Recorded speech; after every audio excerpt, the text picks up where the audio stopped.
দারুণ মজাদার লতি দিয়ে দেশি শুটকির ভুনা রেসিপি নিয়ে হাজির হয়ে গেলাম।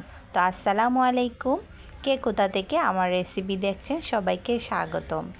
তো আমি আজকে নিয়েছি এখানে লতি এবং নিয়েছি দেশি পাঁচমিশালি শুটকি। তো আমি লতিটাকে সুন্দর করে পরিষ্কার করে নিয়েছি, সাথে নিয়েছি এখানে কিছুটা পেঁয়াজ এবং নিয়েছি হলুদ, মরিচ, ধনিয়া, জিরা এবং পরিমাণ মতো লবণ আর রসুন বাটা। তো আমি এবার একে একে সবগুলি আপনাদের দেখিয়ে নিলাম। আর আপনারা এখানে যে কোনো শুটকি নিতে পারেন, আমি নিয়েছি হাতে তৈরি নিজের হোমমেড শুটকি। তো এবার আমি রান্নাতে চলে গেলাম। প্রথমে একটা ফ্রাই প্যান আমি একটা ইন্ডাকশনে বসিয়ে দিলাম। তো ফ্রাই প্যানটা গরম হয়ে আসলে তার মধ্যে ঢেলে দিব পরিমাণ মতো সয়াবিন তেল। তো এটা গরম হতে থাকুক, গরম হয়ে আসলে অ্যাড করে দিব কেটে রাখা পেঁয়াজটা একটু ব্রাউন কালার হয়ে আসা পর্যন্ত নাড়তে থাকবো। আর পেঁয়াজ কিন্তু একটু ব্রাউন কালার করে নিলে তরকারি কিন্তু খুবই সুঘ্রাণ হয় এবং মশলার কাঁচা কাঁচা গন্ধ থাকে না। তো এবার এড করে দিব কিছুটা পানি, তাহলে পেঁয়াজটা একেবারে পুড়ে যাবে না এবং তরকারির কালারটাও খুব সুন্দর হয়। দিয়ে দিব সব মশলাগুলি একে একে, হলুদ, মরিচ, ধনিয়া, জিরা, রসুন বাটা এবং পরিমাণ মতো লবণ দিয়ে এবার কষানোর পালা। তো আমি এটাকে নেড়ে চেড়ে কষিয়ে নিব সুন্দর করে।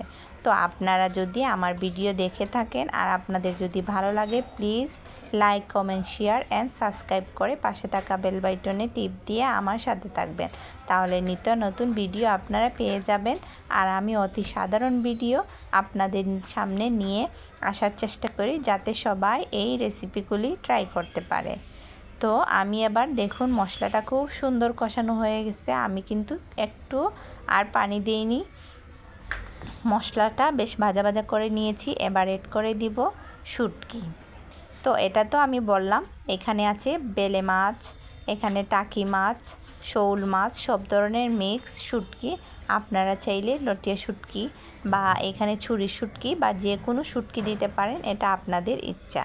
তবে দেশি শুটকি দিয়ে স্বাদটা অনেক ভালো আসে। তো শুটকিটাকেও পানি ছাড়া সুন্দর করে লাল লাল করে ভেজে নিব, তাহলে শুটকির একটা ঘ্রাণ এবং মশলার ঘ্রাণ দুটা মিলে একটা অসাধারণ স্বাদ হয়। তো এবার ঢেলে দিব আমি এখানে লতি। আমি কিন্তু এখনও কোনো পানি দিইনি, আপনারা কিন্তু লক্ষ্য করেছেন কি না জানি না, আমি কোনো পানি দিইনি। এবার হচ্ছে লতি আর শুটকি সব একসাথে মিক্স করে কষাতে থাকবো। আর যে কোনো রান্নাতে যদি ভালো করে মশলার সাথে কষানো হয়, সব তরকারির স্বাদ কিন্তু দ্বিগুণ হয়ে যায়। তো দেখতে পাচ্ছেন আমি সুন্দর করে এটাকে কষিয়ে নিয়েছি।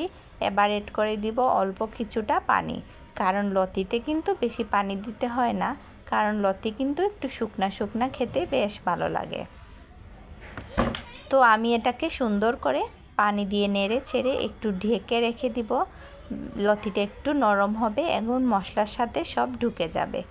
তো আমি সুন্দর করে আবার চেক করে নিচ্ছি যে আমার লতির কী অবস্থা। আর অবশ্যই আপনারা বারবার চেক করবেন নিচে যেন না লেগে যায়, নিচে কিন্তু লেগে গেলে পুরা একটা গন্ধ হয়ে যায়। তো আমি এবার দিয়ে দিব প্রায় 1.5 কাপের মতো পানি দিয়ে এটাকে জাল করে নিব। লতিটা এবং শুটকিটা সিদ্ধ হওয়া পর্যন্ত অপেক্ষা করব ঢেকে দিয়ে। তো আমার প্রায় লতিটা মোটামুটি হয়ে আসার অপেক্ষায় আছি। আর কিছুক্ষণ জাল দিলেই আমার লতিটা প্রায় রেডি হয়ে যাবে। আর শুটকি কিন্তু আমাদের অনেক প্রিয়, আর আমরা যেহেতু সিলেটের মেয়ে, আমার কিন্তু অনেক প্রিয় শুটকি। তো এবার আমার শুটকিটা মোটামুটি হয়ে গেছে, আমি একটু পরে পরিবেশন করে নিব। আর আপনাদের কাছে আবার বলছি, যদি আমার ভিডিও ভালো লাগে please like, comment, share and subscribe করে আমার পাশে থাকবেন। আর একটা লাইক, কমেন্টস বা শেয়ার করলে আপনাদের কিন্তু ক্ষতি হবে না, আর এতে আমাদের অনেক লাভ হবে। তাই রিকোয়েস্ট করছি একটু আমাদের পাশে থাকবেন। আর আমার চ্যানেলে বিভিন্ন নিত্য নতুন রেসিপি আছে, আপনারা চাইলে এটা দেখে আসতে পারেন। আর আমার ফেসবুকেও কিন্তু পেজ আছে, আপনারা ঘুরে আসতে পারেন SR ব্লগ দিয়ে। তো ফাইনালি আমার রেসিপিটা রেডি হয়ে গেল। দেখুন মাশাআল্লাহ, যেমন কালার সবুজ তেমন খেতেও কিন্তু সেই হয়েছিল। সুঘ্রাণ তো কী বলবো, মাশাআল্লাহ।